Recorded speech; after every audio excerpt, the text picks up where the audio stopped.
A lot of loneliness out there in this modern, urban, mobile world. Loneliness and isolation. And I don't mean absence of other bodies or faces. I mean distance, even when the other is elbow close. I mean, for many, no one to turn to. Our culture seems almost designed to thwart strong, ongoing relationships, intense friendship over time.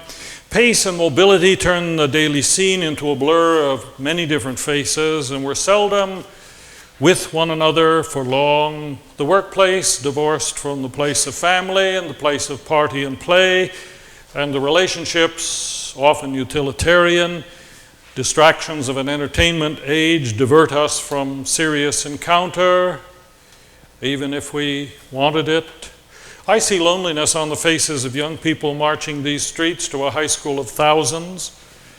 I mark it in the eyes of the occasional college young person who passes through here on a weekend at home. I sense it in the face of one faced with responsibilities he cannot share and decisions he alone has to make.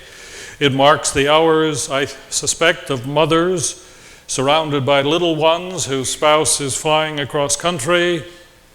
It's there in the masses hurrying to and from the Loop for lunch, in the high-rise honeycombs along the lakeshore, and inevitably and forever in the hospital beds where mind or body has broken down. Part of life, I suppose. Part of life.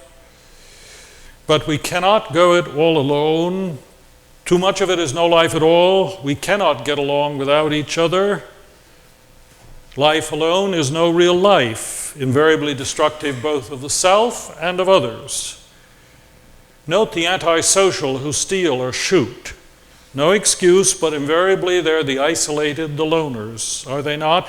The Greeks had a word for those who sought isolation. Idios, from which we get our English word idiot. The word means one who's determined to dwell alone. So how do most of us find our way to each other? How do we put off the loneliness that sometimes nags? Previous generation didn't have to try quite as hard as we do. They were born, many of them were born, lived their days, and died in what I shall call natural communities. Difficult for us to imagine a world in which the vast majority grew up, married, labored, grew old within 25 miles of where they were born. And of course, that's still the situation for millions today. Life together in extended family, a few fast friendships that began almost with birth, neighborhoods where everybody knew everybody, ethnic and religious tribe furnishing a strong sense of identity and place. Bumped into a fellow in Amman, Jordan, not long ago who lives with his family in a 6-story house. How many in your family? 76. 4 generations. Alone? Hardly.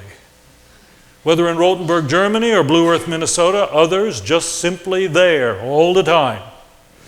But that world is gone for many today, pretty well wiped out with modern mobility and urbanization.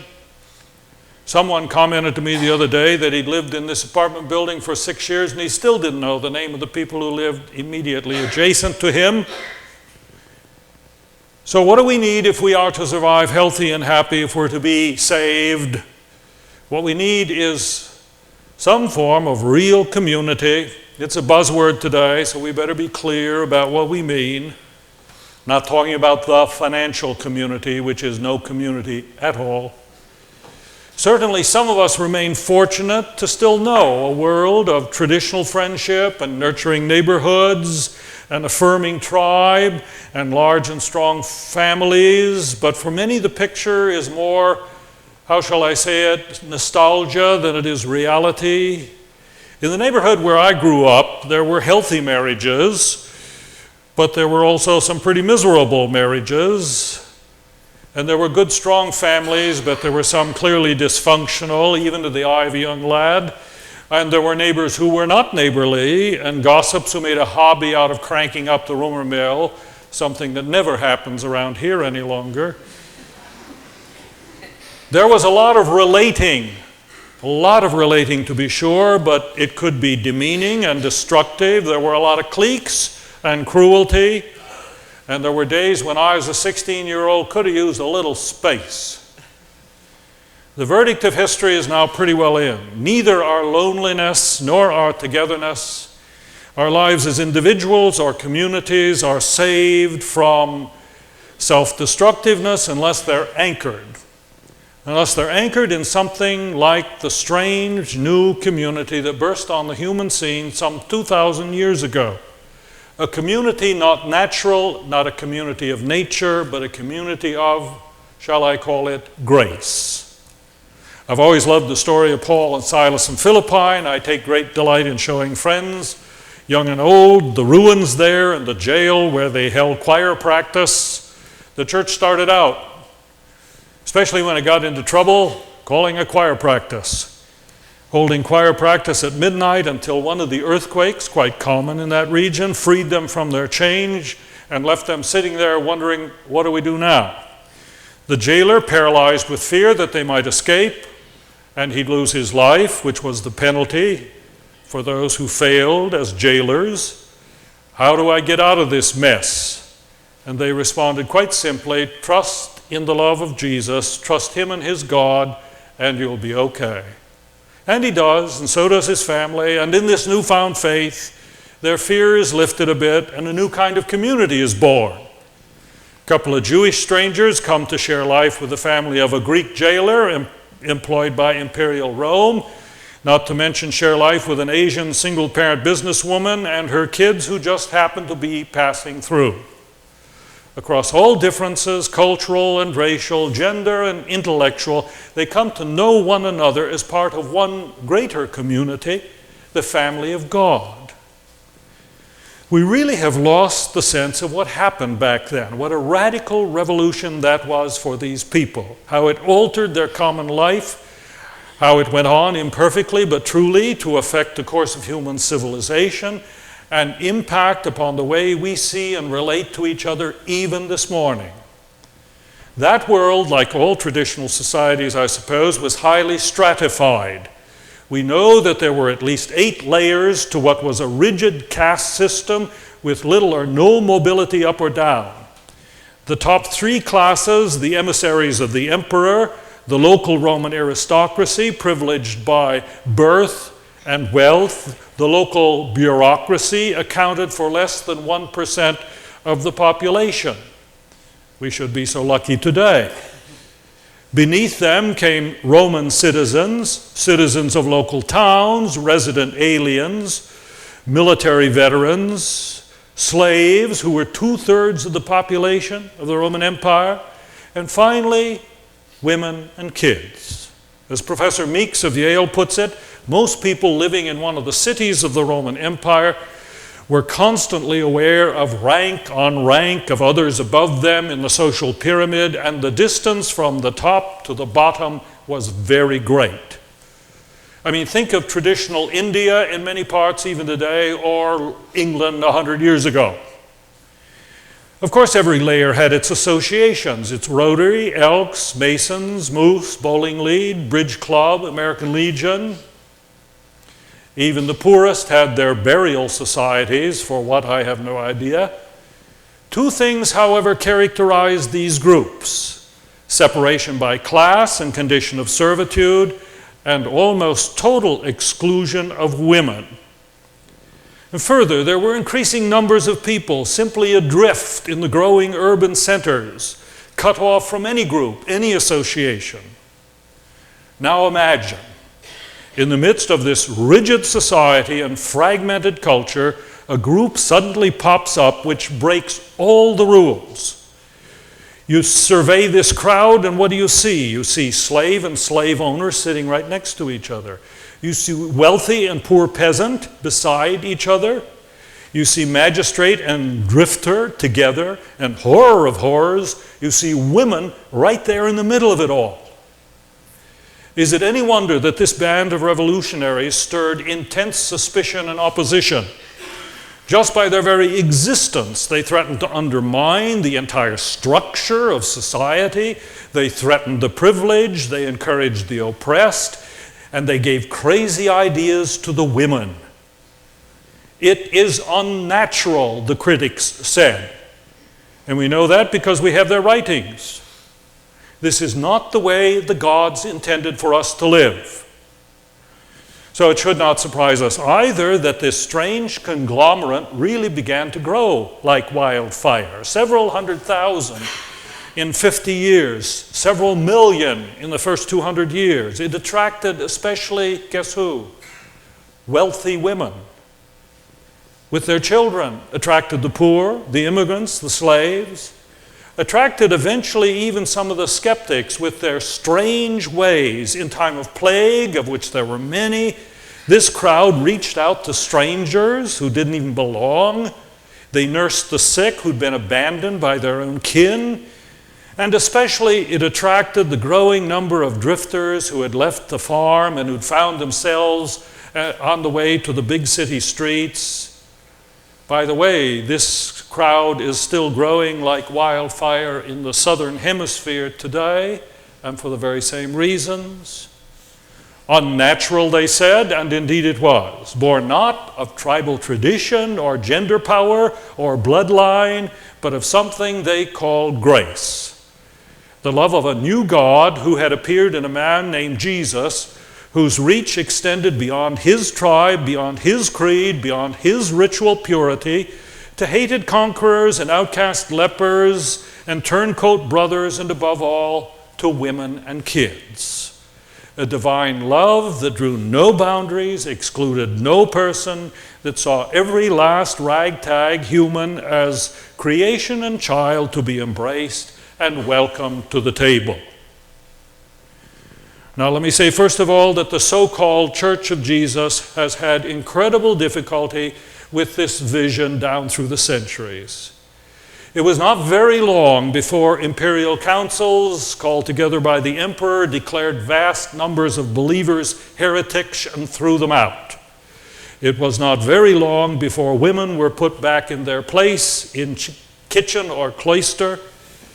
Realize, as late as the Plymouth Colony 300 years ago, the women sat apart from the men and kept their mouths shut. It was not long before slaves were reduced to inferior status to remain so for centuries. It was not long before to be Christian meant to be Greek or Roman. We still have trouble with a wholly inclusive community grounded in grace alone, do we not? I grew up in the Swedish Baptist Church. And this son of a Welshman learned the books of the Bible sipping egg coffee in the 3rd grade already. And before I could open my presents on Christmas morn, I had to go with my family to Jolota. And I had to learn about Ludfisk and Potasiskorv and some crazy Christmas fruitcake whose name I forget. And my Dutch Reformed neighbors, we had over 24 of their churches in our town. Welcome. Well, we Baptists knew that they may have been Dutch, but we didn't think they were Reformed. And it helped an awful lot if your grandfather wore wooden shoes. Garrison Keillor tells how it was with the Lutherans in Lake Wobegon. Please, I'm not picking on the Lutherans, I married one. But he talks about the split, the angry split between the dark Lutherans and the happy Lutherans. The two factions were divided over the role of women and the color of the sky and how to make coleslaw. A dark Lutheran would say, "My sainted grandmother is waiting for me beyond the pearly gates, free from suffering and care, and if you're saying I might not recognize her, you're ignorant of Scripture, you're an infidel, and you can go to hell." A happy Lutheran would reply, "It's not that important to me one way or the other, but if you think your face is something God would allow in a place of perfect bliss, you better take another look in the mirror." The dark Lutherans sang, "The gift to be righteous is the gift to say no and depart from the place where you should not go, renouncing the company of unclean souls, and thus we are added to the saintly rolls. Deny, deny shall be our delight, and by separation we shall come out right, and wait for the day when we shall all die and find true fellowship by and by." Pretty sad, though, that the church really has come to reflect rather than transform the natural communities, sometimes even reinforcing their division. Think Ireland, think Kosovo.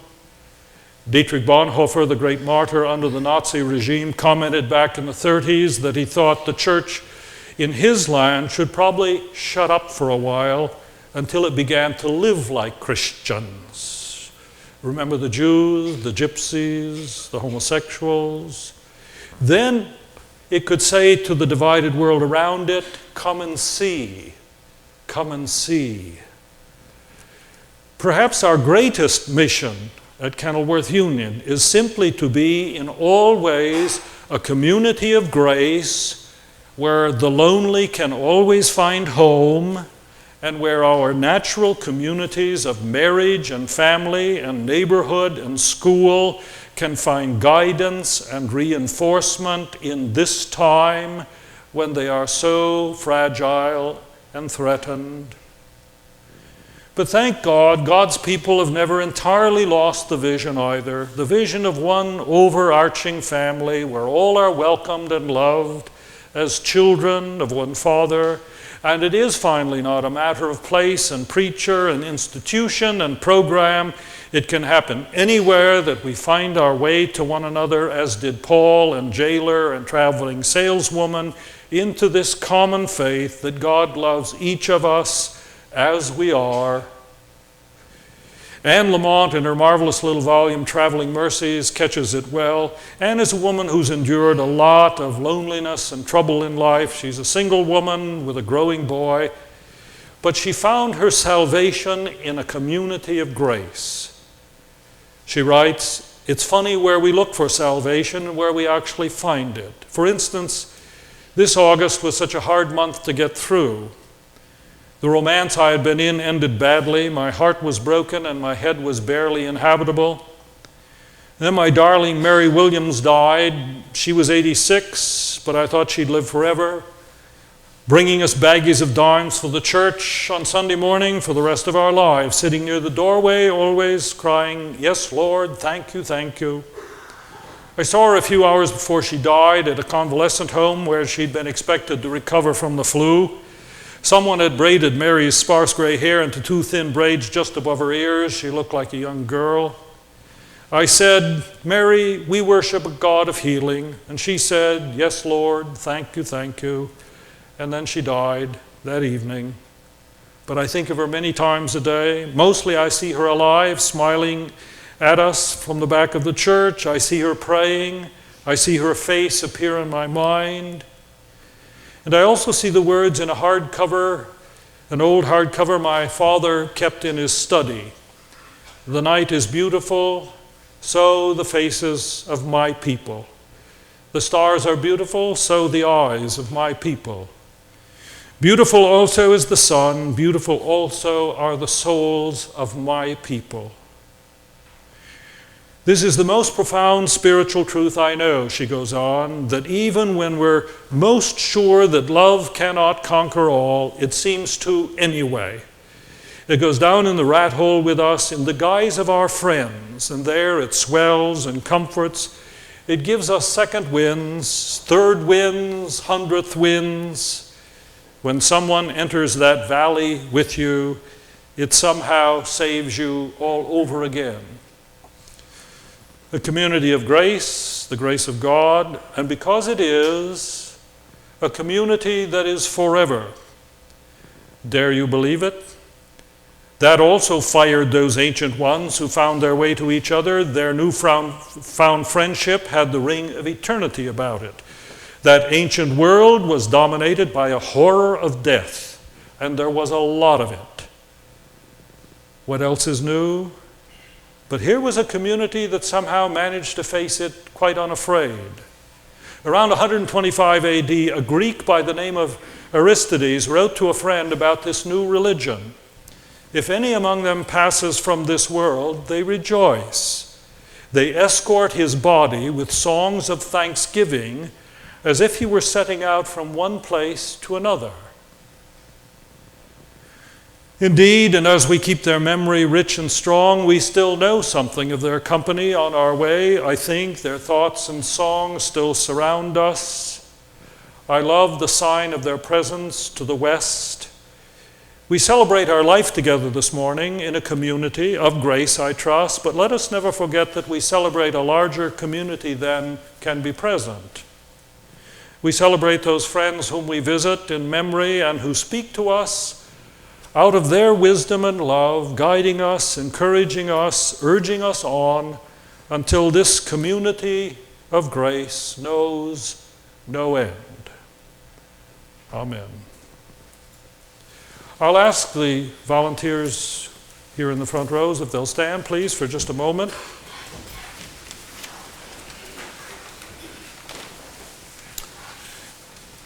Because I speak not for myself, believe me, I speak for the whole congregation in expressing our deep gratitude for your ministry, which is not here. It's out there tomorrow morning and where you go through all your days in family or labor or community.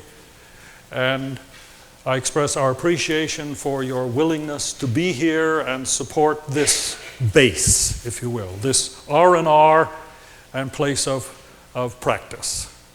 So please go with our blessing and our prayers as you, one more time, pull our people together in this one fellowship. Thank you very much. Now, if the rest will stand, we're going to sing hymn number 269.